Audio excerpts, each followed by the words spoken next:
Hello guys, in this video we're going to talk a bit more about the TweeterTone knob in the RH750. TweeterTone is a fairly new function on the TC bass amps. And the idea with TweeterTone is basically to have a more intelligent control of the tweeter frequency area. So in essence, it's a more clever version of the knob that usually sits on the back side of your cabinets.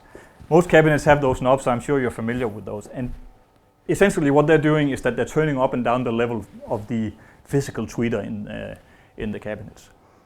TweeterTone is basically a simulation of that specific knob.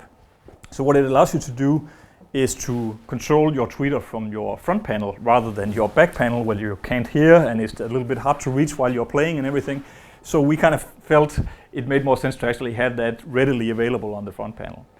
TweeterTone sits right here below SpectraComp, so you hit the shift button and now you can dial the tweeter level up and down. Now the thing is, when you are adding high frequencies, when you're opening up your sound and doing, let's say we're trying to create a bit of a hi-fi, a very scooped sound, normally when you dial up high frequencies on the backside of your cabinet, I'm sure you're all familiar with the fact that if you just yank it all the way up, you'll get a very harsh kind of mid-rangey thing that you have to compensate on your tone controls to kind of get rid of that harshness. TweeterTone has that built in. So it's basically an integrated TweeterTone control or tweeter level control, but also with a little bit of intelligent filtering that kind of removes the harshness that you would typically get when you open up a bass sound completely wide open. So essentially what it does is that it gives you the ability to control how much of the HF you want, but only the fine part of it. So it kind of keeps the high mids, if you want, at a constant level while raising the more fine hi-fi top end of your bass sound.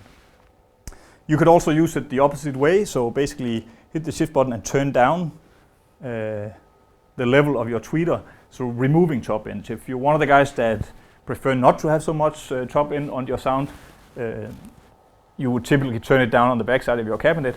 You can do that right on TweeterTone as well.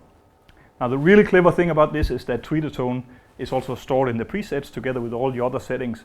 So you could basically go from a completely vintage sound to a completely modern hi-fi slap sound in just an instant by hitting one of the preset buttons. So by having it on the front panel and under preset control, it becomes an extremely powerful tone shaping capability of the RH750.